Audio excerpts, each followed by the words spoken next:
Back, boxing fans. So once again, John Boxing is going out of his way to try to discredit a non-black fighter, criticizing Jaime Munguia. Jaime Munguia, who has a very good fight coming up against John Ryder. If you're a boxing fan, why would you be against that fight? John Ryder's coming off of a loss to Canelo Alvarez. Jaime Munguia is coming off of a very competitive fight with Derevyanchenko. At this point of their career, this is a very good fight. And obviously the winner of this fight is going to become one of the top fighters at 168 pounds, joining the David Benavidez's and the Morrells. And really, that's about it, right? That's about it. And then Canelo, of course, who's king of the castle. See, what this is, it isn't so much about Jaime Munguia. Jaime Munguia is just a pawn used by this guy. He does this regardless. He did this criticizing Keyshawn Davis fighting, what's his face? The Puerto Rican fighter, which is a setup fight. For his 10th professional fight, he's fighting a two-weight world champion. It's a very good fight for a guy like Keyshawn Davis at this point of his career. You look at a guy that John fanboyed for, the PBC dude, what's his face? I can't even remember his name right now, who should be fighting Tank Davis, but we know that fight's not going to happen. That guy has had over 20 fights. He's 29 years old, and he's never fought anybody as good as Jose Pedraza. But he gets a pass. He gets highlighted as one for the future, even though he's pushing 30. And Keyshawn Davis gets criticized because he's fighting Jose Pedraza, as if somehow this is a bad fight. You can see this when he talked about Teofimo Lopez, who's fighting, what's his face? Jermaine Ortiz. The same Jermaine Ortiz that guys like John and LDBC dudes were going out of their way to say beat Lomachenko. So the guy you felt beat Lomachenko is fighting a guy who beat Lomachenko for his WBC title, coming off of Lopez's performance against Josh Taylor, the lineal 140-pound champion. And somehow that's not a good follow-up fight. Somehow that is a bad fight. Whereas, everybody else, like say an O'Shaquie Foster fighting an Abraham Nova, somehow that is a better fight, right? This is the extent guys like this will go to. Consistently downplaying, discrediting, hating on every single non-black fighter, but yet giving every single black fighter hype for fighting lower level competition, saying they need to do more, yet obviously we're watching the situation and seeing that clearly they're not. He has no smoke for fucking Tank Davis, who literally is doing nothing. The guy hasn't fought. We're still waiting for a date. We're still waiting for an announcement. God only knows who's he going to fight. Like, he won't go up to 140 to fight Devin Haney. He won't fight Keyshawn Davis or Lomachenko at 135. Like, literally, who is he going to fight? We all expect it's going to be Cruz for Cruz Tank 2.0. A fight that, to be real, is not a bad fight. But on pay-per-view, come on. That's the clear difference between a lot of these fights that John fanboys for and a lot of these other fights. Jaime Munguia, John Ryder, you're not going to be paying pay-per-view prices to watch that fight. It's part of your subscription for DAZN, right? Devin Haney's next fight is probably going to be pay-per-view. Yet, who's Devin Haney going to fight? There's been talk about him fighting Adrian Broner. Adrian fucking Broner. Yet, that will probably be praised. Fighting an old-ass inactive dude who hasn't fucking won a fight in God knows how long, continues to clout chase everybody, and is yet to actually follow through on any of those fights. I don't even know why Devin Haney would want to attach his name with Adrian Broner. You might as well go up and fight fucking Mario Barros. That's a far better fight than Adrian Broner at this point of his career, right? The Adrian Broner is similar to fight Keith Thurman, but at least Keith Thurman is a guy who's a 147-pound fighter. But see, this is the problem with guys like this. You notice nobody is calling Jaime Munguia a pound-for-pound fighter. Nobody's calling Jaime Munguia one of the best fighters at 168. No one is overly praising Jaime Munguia. There's not YouTube channels all over fucking the internet hyping up Jaime Munguia. Nobody's doing that. Not even Mexican fans. People talk about a Jaime Munguia Canelo Alvarez fight only because stylistically it would be a fun fight. And did he earn it? Not yet. But if he goes in there and knocks out John Ryder, yes, he's earned it. Earned it more than fucking middleweight Charlo, who now apparently is the front runner for a Canelo Alvarez fight in May. Who the fuck wants to see that? That dude's been inactive for 3 years, came back, fought a welterweight in Jose fucking Benavidez, and somehow now that elevates him into a Canelo Alvarez fight. Did he earn it? This is a guy who became a middleweight champion a long time ago and hasn't fought anybody since he moved to middleweight. Nobody. The best opponent he faced was him, Derevyanchenko, right? Yeah, when he fights Derevyanchenko, he's praised. When Golovkin, when Danny Jacobs, when Jaime Munguia fights Derevyanchenko, then of course they're discredited, they're shit on for fighting that opponent. There's always a clear double standard from a lot of these fuckboys on YouTube. And that's what I call him, because that's what he is, right? A guy who got my channel shut down. Why? Because he's a fuckboy. That's who does that. Why would you go out of your way to try to hurt somebody's channel just because every time you step up, you get fucking slapped down? I mean, if you stop pushing all this race narrative stuff and then coming out with these kind of videos, clearly showing your racist fucking agenda, then people wouldn't be talking about you. Actually, people wouldn't be talking about you at all, right? That's just the reality. The truth is, some fighters are just entertaining. They put on great fights. That's what they do, right? Because they look like potentially they could get beat. Like, who watched the Jaime Munguia Derevyanchenko fight and walked away disappointed, feeling like they wasted their time, feeling like they didn't get their money's worth? Jaime Munguia is literally the Arturo Gatti of this generation. A guy that wins most of his fights, right? But always looks vulnerable in the process. Looks like he could potentially lose.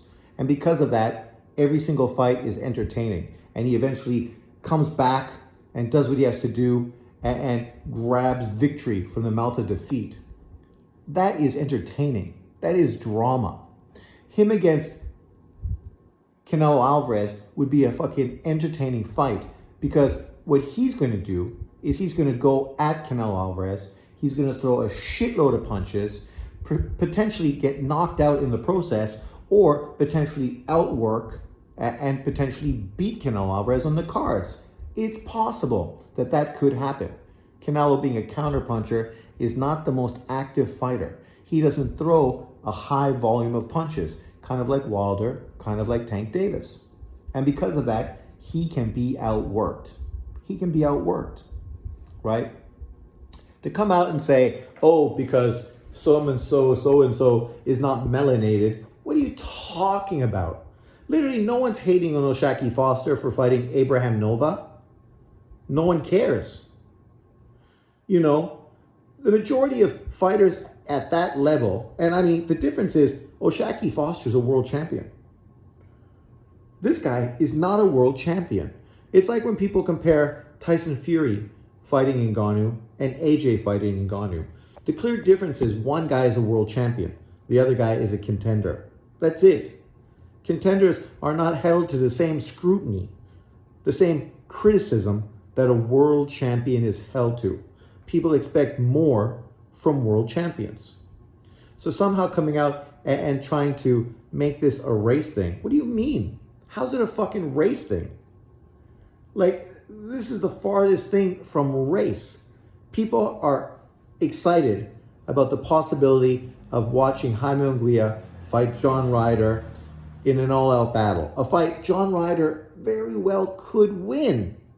And then all this hate and negativity you have towards Jaime Munguia would just be proven that he was not good, that he was a hype job, and he never should have got opportunities. Even though, what opportunities did he get? He's never been in big money fights. He's not the guy like Charlos who are getting big money fights, or Andrade, a guy who's never fought a fucking world champion until he fought David Benavidez and had his ass beat fucking from pillar to post. Right? They talked about Munguia ducking Andrade, Munguia ducking Janibek. Well, Andrade fucking dropped his title to avoid fighting Janibek, right?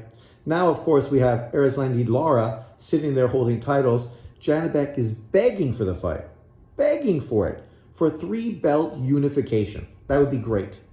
Who would not be happy to see 3 of the 4 belts at middleweight basically taken over by one fighter? And then there would only be one left. And we know that now Charlo potentially moving to 168 to fight Canelo, that WBC title at 160, is eventually going to be dropped, meaning Carlos Adames is going to be the champion, meaning that the other fighter, the guy that has 3 belts at middleweight division, could then fight Carlos Adames to become the undisputed middleweight champion. That really cleans up an ugly division that hasn't really been doing anything for a number of years, right? As opposed to having an old inactive Cuban fighter who hasn't fought a legitimate opponent since he fucking got beat by Jared Hurd control one of the titles.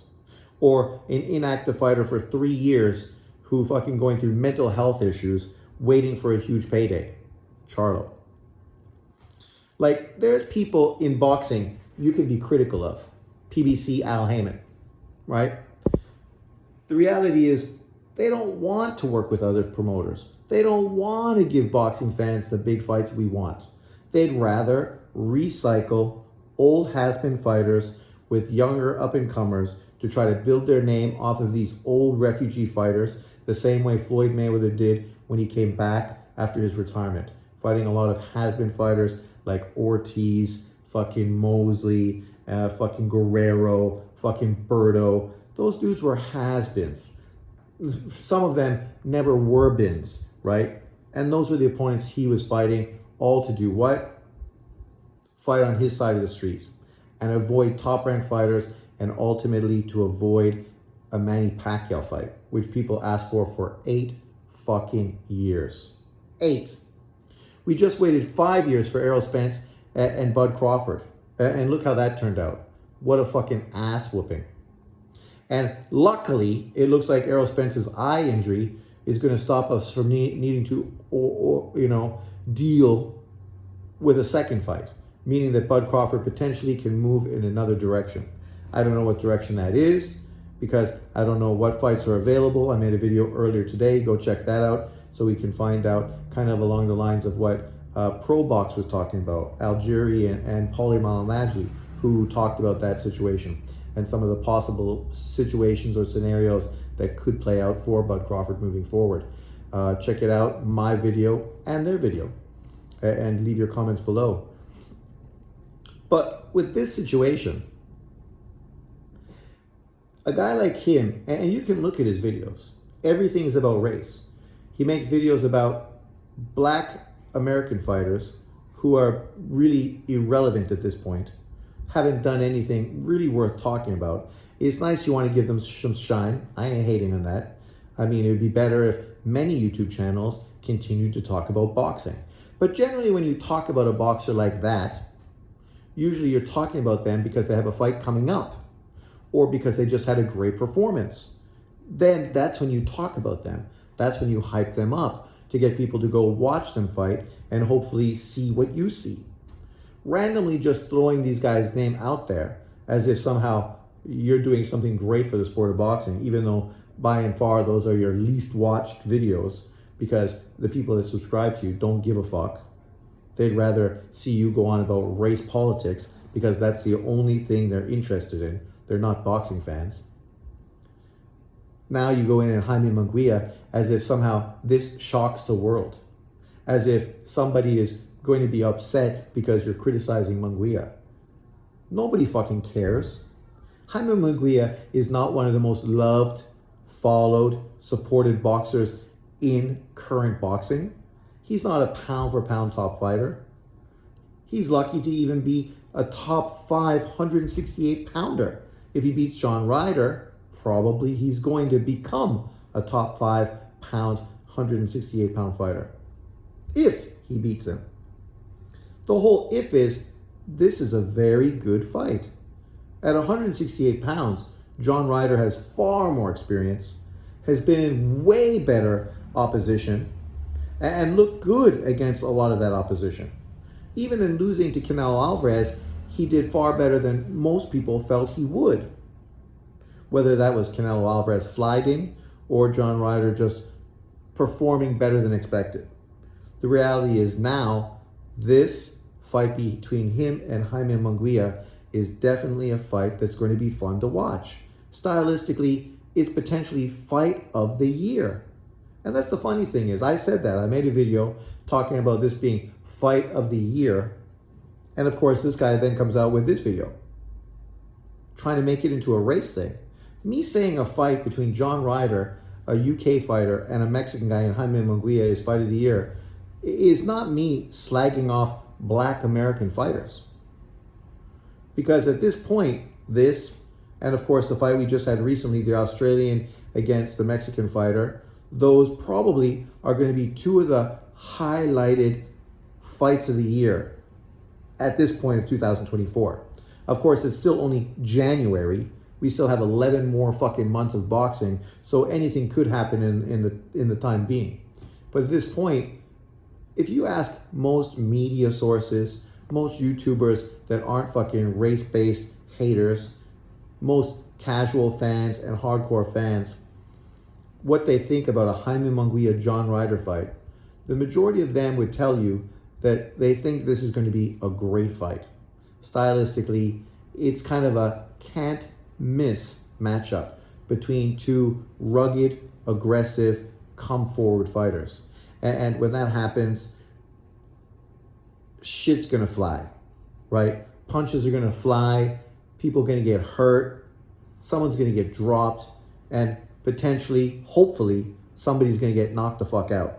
And the reality is, we don't really know who that is gonna be. But leave it to a guy like this to just do what guys like this do. Hate on boxing.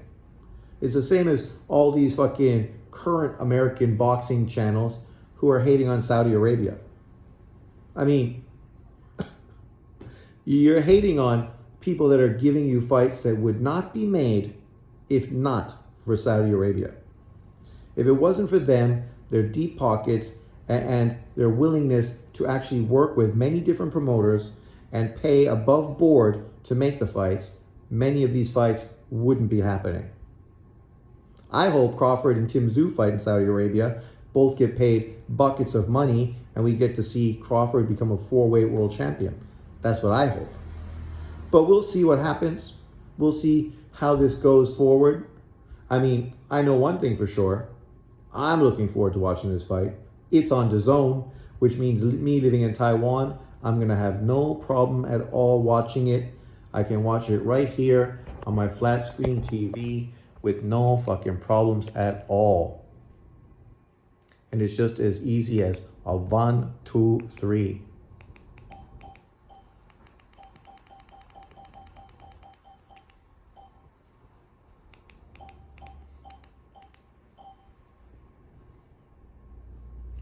And there you go. That's how easy it is for me to watch Jaime Munguia John Ryder. Unlike PBC fighters, unlike top-ranked fighters. I guess it must be me being a racist, even though I'm putting PBC and Top Rank, the two remaining American promoters, in the same situation. Because neither of those guys I can watch in Taiwan like this. But leave your comments below. Remember to like, subscribe, and share. Tell me, what do you think about the Jaime Munguia John Ryder fight? And what's your prediction? Of course, I'm favoring Munguia. I think he's going to pick up his game. He's taller, he's longer.